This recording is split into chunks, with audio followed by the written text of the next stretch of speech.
अध्यक्ष महोदय और सभी सम्मानित सदस्य, सबसे पहले तो मैं यहाँ सदन में जानकारी देना चाहूंगा कि जो सिरसा के अंदर 5 दिन बलदेव सिंह सिरसा जी का अनशन चला देशद्रोह के मुकदमों के खिलाफ और हमारे 5 साथियों की रिहाई के खिलाफ, वहां 5 दिन अनशन और 6 दिन आंदोलन चला।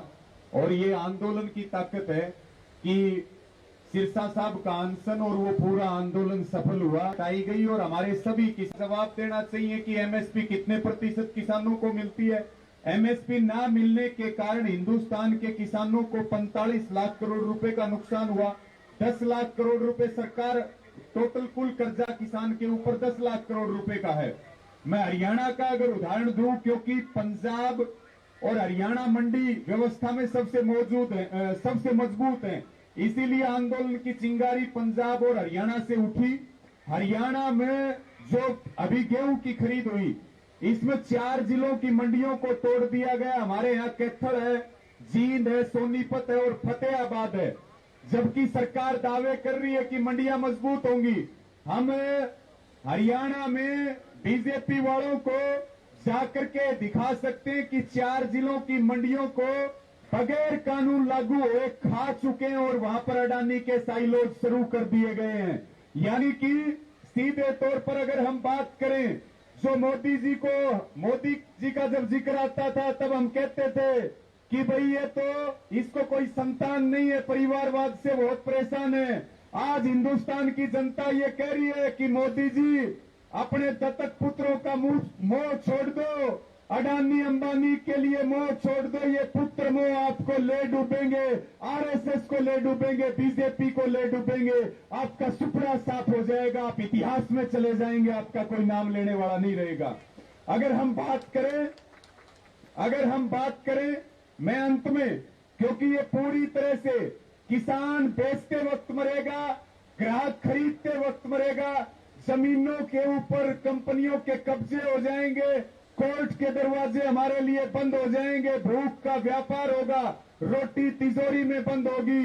और ये कानून कहीं न कहीं लोकतंत्र के लिए बड़ा खतरा है। और आज पूरी दुनिया हमारी तरफ देख रही है। 200 किसानों की किसान संसद ने मोदी सरकार की चूल्हे हिला दी है, जो एक ऐतिहासिक कदम इस आंदोलन का है साथियों।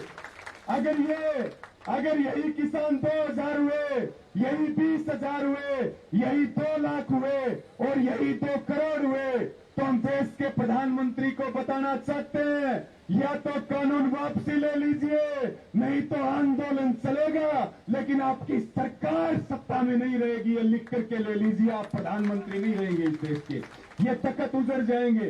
अंत में साथियों, मेरा यही निवेदन है कि ये केवल नेतृत्व किसान कर रहा, अब ये आंदोलन जन जन का आंदोलन है। और जो आंदोलनकारी किसान है वो बधाई के पात्र है पूरी दुनिया का ऐतिहासिक आंदोलन चलाने के लिए, और हम उनका पुरजोर समर्थन करते हैं। और पूरी ताकत के साथ आप सबसे भी ये निवेदन करते हैं कि संयुक्त किसान मोर्चा ने देश के मतदाताओं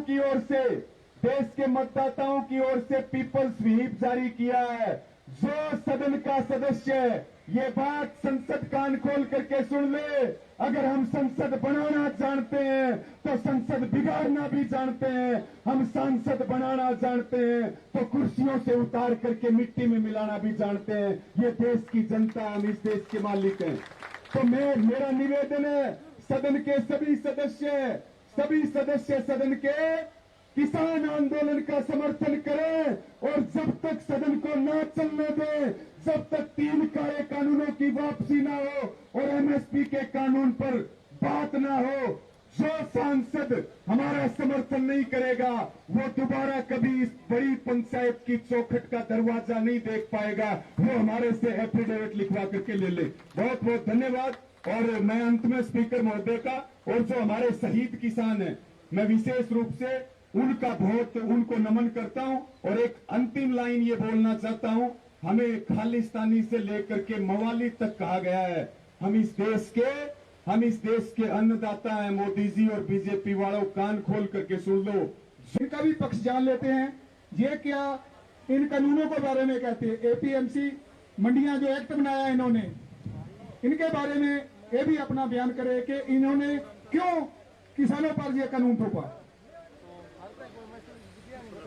सदन में विराजमान सारे मेंबर पार्लियामेंट और हमारे स्पीकर साहब सभी को नमन करता हूं जी।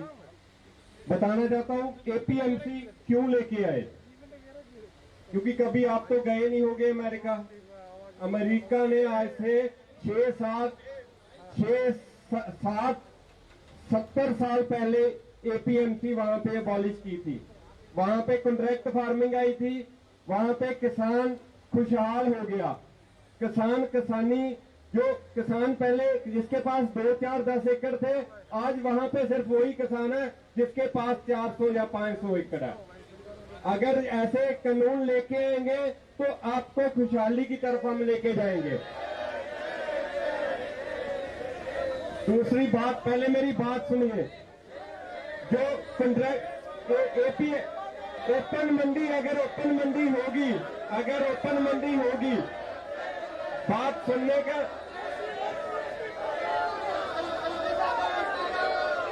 बात सुनिए, बैठिए। अगर ओपन मंडी होगी, ओपन मंडी में आपको बेनिफिट क्या होगा? अभी आप एपीएमसी में जाते हो, आपको टैक्स देना पड़ता है। अगर आपको टैक्स देना पड़ता है 6, 7, 8%, जो बीच वाले बिचौलिए लेते हैं, अगर वो बिचौलिए टैक्स लेंगे, अगर ओपन मंडी आई वहां पे टैक्स नहीं देना पड़ेगा। सीधी क्रॉप आप कर सकते हो। मैं निवेदन करता हूं, बैठिए, आप बैठिए, कृपा करके बैठिए, सदन की कार्रवाई को चलने दीजिए। शांत रखिए, माहौल को शांत रखिए, बिल्कुल बैठिए। और मंत्री जी अपना पक्ष स्पष्ट ना कर पाए तो ये इस्तीफा भी देंगे, इनसे इस्तीफा भी लेंगे। शांत रहिए। मुझे 2 मिनट सुनने का प्रयास कीजिए। मुझे 2 मिनट सुनने का प्रयास कीजिए। अगर आप नहीं सहमत हुए तो मैं सदन में, कृषि मंत्री हो, साथियों, सभी संसद सदस्यों को मेरी बेनती है कि बैठने का कष्ट करें। ये कोई मर्यादा नहीं है संसद की। प्लीज आप अपनी सीट ग्रहण करें। और आपको ये चेयर की तरफ से इन्फॉर्म किया जाता है कि आज कृषि मंत्री जी आपके एक भी प्रश्न का संतुष्टिजनक जो उत्तर नहीं दे सके। बार बार शर्मसार उनको होना पड़ा। आप छेम के नारे लगाते रहे। ये मैं आपको इन्फॉर्म करना चाहता हूं, शर्म के मारे कृषि मंत्री ने इस्तीफा दे लिया है। ये आपकी सबसे बड़ी जीत है। धन्यवाद मंत्री जी। मैं बताना चाहता हूं जी, मैं भी एक किसान हूं। इस्तीफा दे दिया आपने तो इस्तीफा दे दिया। मैं अनाउंस तो कर दूं, इस्तीफा कर दो जी। मैं किसानों के रुख के आगे झुक गया हूं जी, और मैं अपने पद से इस्तीफा देता हूं। किसान मजदूर एकता, किसान मजदूर एकता, किसान मजदूर एकता। मैं अपने पद से इस्तीफा देता हूं, अपने पद से इस्तीफा देता हूं। स्वीकार करो, स्वीकार करो। आज मुझे पता चला कि किसान को क्या दिक्कत थी, क्या कुछ था, मुझे पता चल गया। मैं आपकी आंख में आंखें डालकर बात नहीं कर सकता था, पर अभी मैं आपके साथ आगे बैठूंगा।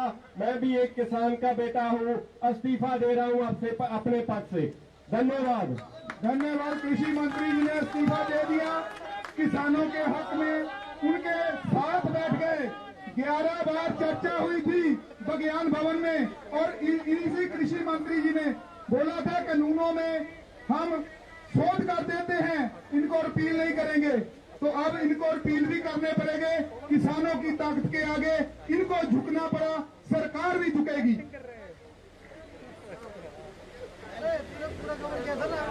नाम से कवर किया था कि मैं अगला सदस्य राहुल राज एमपी से, उनके बाद सतनाम सिंह साहनी पंजाब से। 2:30 बजे होगा।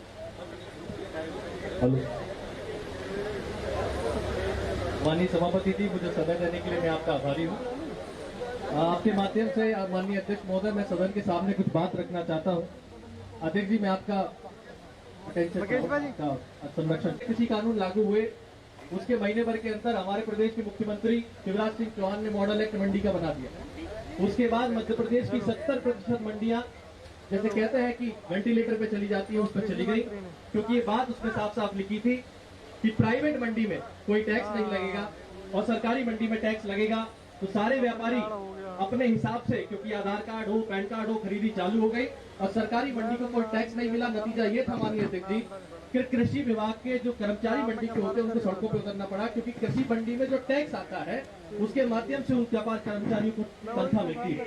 उनके बच्चे भूख से बिलखते रहे, कोरोना काल में उनकी 4-4 महीने की तनख्वाह नहीं मिली। माननीय अध्यक्ष जी, मैं आपके संज्ञान में ये बात भी लाना चाहता हूँ कि जब ये कृषि कानून लागू हुए तो जब गर्मी का समय था पिछले कोरोना काल में, मध्य प्रदेश में बहुतायत में ग्रीष्मकालीन मूंग की फसल ली जाती है।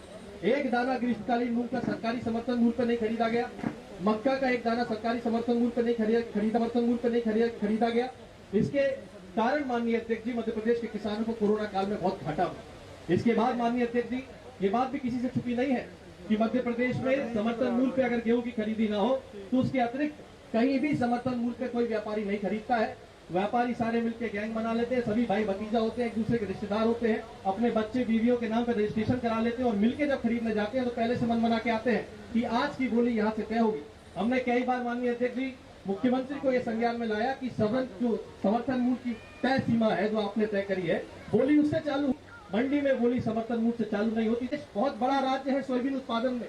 पिछले 3 वर्षों से माननीय अध्यक्ष जी अतिवृष्टि के कारण हमारे मध्य प्रदेश में फसल बर्बाद हो रही है, लेकिन 2-2 साल में फसल बीमा की किस्तें मिलती है जो प्रधानमंत्री फसल बीमा का जिसका शुरू किया जाता है, और अतिवृष्टि का मुआवजा 1.5 साल तक एक किस्त नहीं डाली जाती। इसके कारण आज मध्य प्रदेश में सोयाबीन का बीज माननीय अध्यक्ष जी मैं आपके माध्यम से बताना चाहता हूँ 9.5 से 10,000 रुपए प्रति क्विंटल मिल रहा है। और ऐसे में सरकार जो बीज देती है बीज निगम के माध्यम से, वो भी कभी कभी अंकुरित नहीं होते तो किसान को दोहरी मार पड़ती है। और जब ये बात माननीय अध्यक्ष जी सदन के सामने रखी जाती है और माननीय प्रधानमंत्री जी को बताई जाती है, कृषि मंत्री जी को बताई जाती है, क्योंकि वो मध्य प्रदेश के है, तो वो कह देते हैं कि किसान कोई और फसल लगा ले। इस तरह के हल्के बयान कृषि मंत्री जी के द्वारा दिए जाते हैं। माननीय अध्यक्ष जी, तीसरा जो कुंदा है, ये कहते हैं कॉन्ट्रैक्ट फार्मिंग में किसान को फायदा होगा।